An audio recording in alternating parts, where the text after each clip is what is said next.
আসসালামু আলাইকুম, বিসমিল্লাহির রহমানির রহিম। সবাইকে স্বাগতম আমার চ্যানেলে। শুভ সকাল। রান্নাঘরে চলে আসলাম।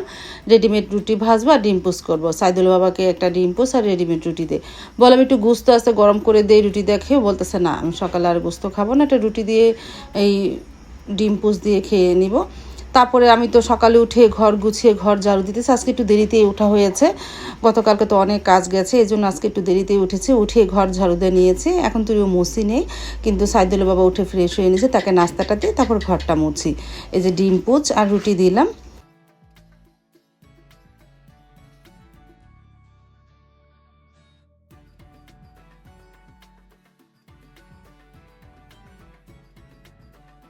তারপরে তো আমি ঘরগুলো গুছানো হয়েছে, ঝাড়ু দেওয়া হয়েছে, সাইদুল বাবা নাস্তা করতেছে, আমি ঘরটা মুছে ফেলি, তারপরে নাস্তা খাবো না। এই যে ঘর মোছার জন্য পানিও নিয়ে এসেছি। আমার প্রতিদিনের একটা কাজ, সকাল উঠে ঘর ঝাড়ু দেওয়া মোছা। এই কাজটা হয়ে গেলে আমার মাথার একটা বোঝা কমে যায়, তারপরে আস্তে আস্তে অন্যান্য কাজও সারতে পারি। তারপরে তো এই যে নাস্তা খাওয়ার সময় হয়েছে, গরুর গোস্তটা গরম করে নিলাম আর রেডিমেড রুটি ভেজে নিলাম 2টা। সারামণিকে বললাম তুমি খাবা, বললো হ্যাঁ, ও একটা রুটি আর গোস্ত দিয়ে খেলো। তারপর আমি আর সারামণি মিলে নাস্তা করে নিলাম, আলহামদুলিল্লাহ।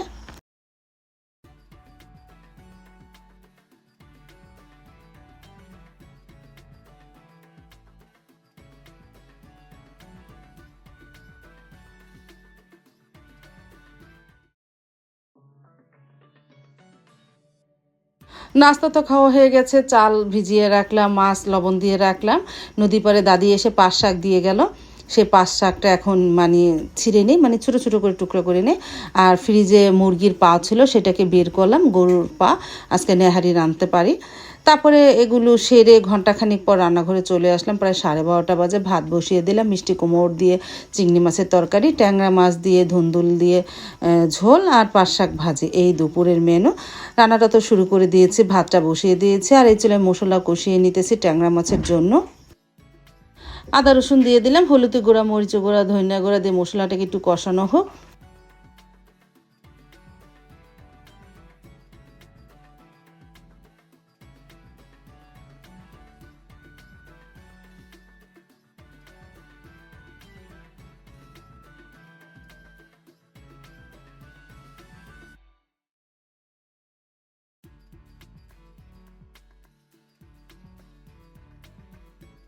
মশলাটা ভালোভাবে কষানো হলো। এখন এর মধ্যে ধুন্দুল, আলু আর ট্যাংরা মাছটা দিয়ে একটু হালকা কষিয়ে নিয়ে পরে পানি দিব।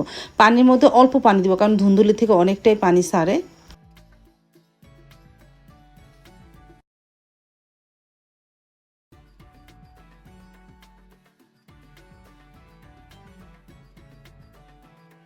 তারপর তো একটু পানি দিয়েছিলাম, প্রায় হয়ে এসেছে। একটু শাকও মানে তরকারিতে তো আমি একটু শাক খাই, শাকও দিয়েছিলাম। এখন একটু ধনে পাতা দিব। ট্যাংরা মাছের তরকারি হয়ে যাওয়ার পর এখন রান্না করবো মিষ্টি কুমড়োর তরকারি চিংড়ি মাছ দিয়ে।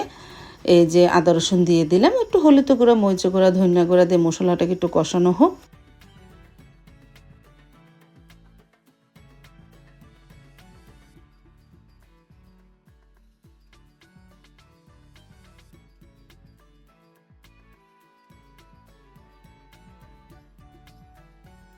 আর পাশের চুলায় পাঁচ শাকটা মজে নিতেছি, মানে একটু সিদ্ধ করে নিতেছি।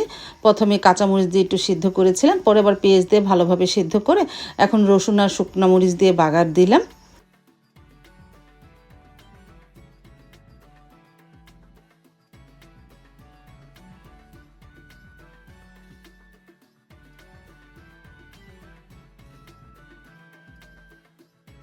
মশলা কষানো হয়ে যাওয়ার পর আমি আলু আর মিষ্টি কুমড়, চিংড়ি মাছ দিয়ে দিয়েছিলাম। কিছুক্ষণ কষানো হয়েছে, এখন পানি দিয়ে দিই। পানি দিয়ে আস্তে আস্তে তরকারিটা রান্না হোক। আর এই যে শাক, বলক আসলে একটু শাকও দিয়ে দিব নে। তারপর তো দুপুরে রান্নাটা কমপ্লিট হয়ে গেল, সাইদুল্লাহ বাবাকে খেতে দিলাম। মিষ্টি কুমড়োর তরকারি, পাঁচ শাক, ট্যাংরা মাছের তরকারিটা আনতে ভুলেই গেছি, তার আগেই ভিডিও করা দিয়েছি। ট্যাংরা মাছের তরকারিটা এনে যে তা সাইদুল্লাহ বাবা খেয়ে নিক। আমি একটু পাকের ঘরে মানে রান্নাঘরে একটু কাজ আছে, সেরে এসে আমিও খেতে বসে পড়বো না।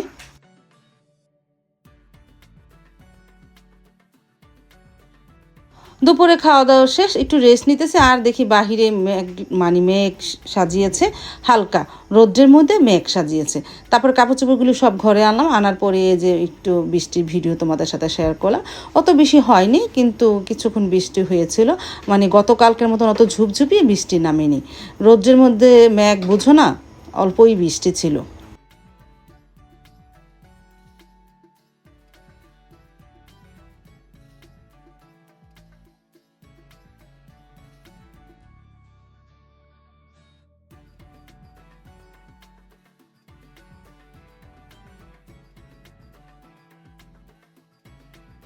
তারপরে তো আসরের নামাজ পড়ে রান্নাঘরে চলে আসলাম। সকালে তো পাও বের করে ধুয়ে রেখেছিলাম, আর চুলায় দিতে ভালো লাগলো না, অনেক কাজ করেছি।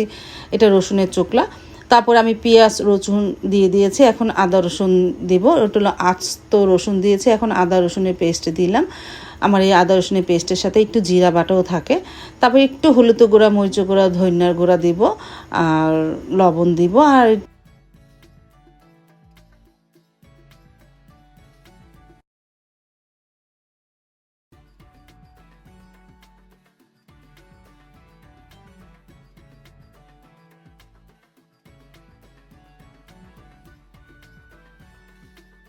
নাড়াচাড়া দিয়ে দিলাম, সামান্য একটু লবণও দিব।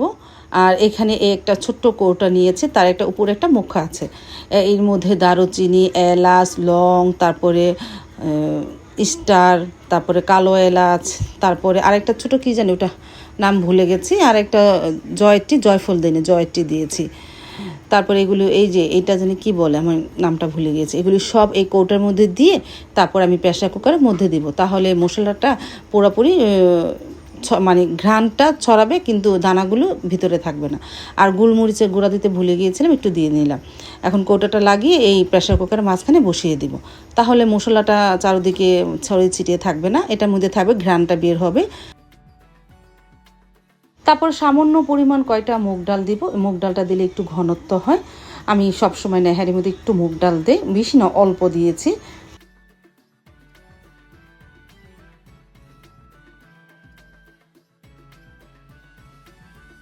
তারপরে সেই কৌটাটা বসিয়ে দিলাম কিনারে।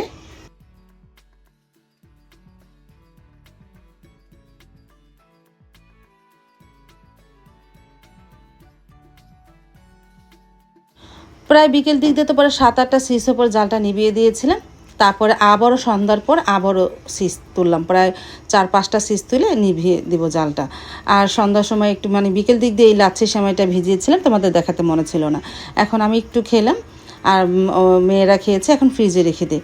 আর যেহেতু প্রেসার কুকারে এখন সিস উঠলে তো আর খুলবে না, প্রায় আধা ঘন্টা পর ঢাকনাটা খুললো। প্রায় সবই নরম হয়ে গেছে। সাইদুল বাবা বলতেছে আজকে নেহারি খাবে, এই জন্য আমি বিকেল থেকে এটাকে জাল দিতেছি প্রেসার কুকারে। তারপরে অনেক নরম হয়ে গেছে, এখন আমি বাগার দিব। বাগার দেওয়ার আগে আরেকটা কাজ করব, আটা সানিয়ে রাখি। সাইদুল বাবা আসলে তো এই নেহারি রুটি দিয়ে খাবে, আটাটা সানানো হোক, তারপরে আমি বাগারটা দেই। এই যে আটা সানিয়ে নিতেছি।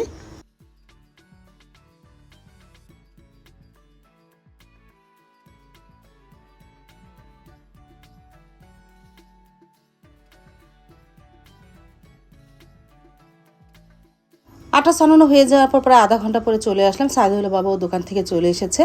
এখন নেহারিটা বাগার দিতেছি রসুন আর পেঁয়াজ দিয়ে। এই যে নেহারি কালারটা মাশাআল্লাহ সুন্দরই এসেছে। আর এই চুলায় তাওয়াটাও দিয়ে দিয়েছি, রুটি ভেজে নেই একটা একটা করে, ভেজে না মানে সেঁকে নিই। তারপরে এই যে নেহারিটা বাগারও দিয়ে ফেলেছি। সাইদুল বাবাকে ডাক দিলাম, একটু লবণ দেখো। আর আস্তে আস্তে রুটি সেঁকে নিতেছি, একটা করে বানাচ্ছে আর একটা করে ছাকা হচ্ছে। সব রুটি বানানো হয়ে যাওয়ার পর আমরা 4জন খেতে বসে পড়লাম। এই যে সাইদুলের বাবা সবাইকে বেড়ে দিতেছে।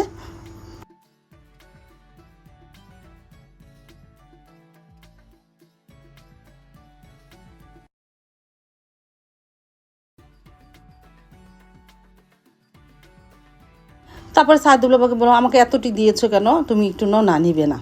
তারপর সেও নিল, সবাইকে দিল। তারপর আমি উঠে রাখলাম একটুখানি, আমি এতটি খেতে পারবো না।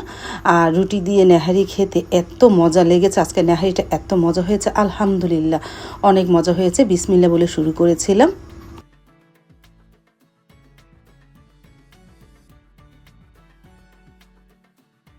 আজ তাহলে এ পর্যন্ত, দেখা হবে আগামীকালকে নতুন আরেকটা ব্লগ নিয়ে। আল্লাহ হাফিজ, আসসালামু আলাইকুম।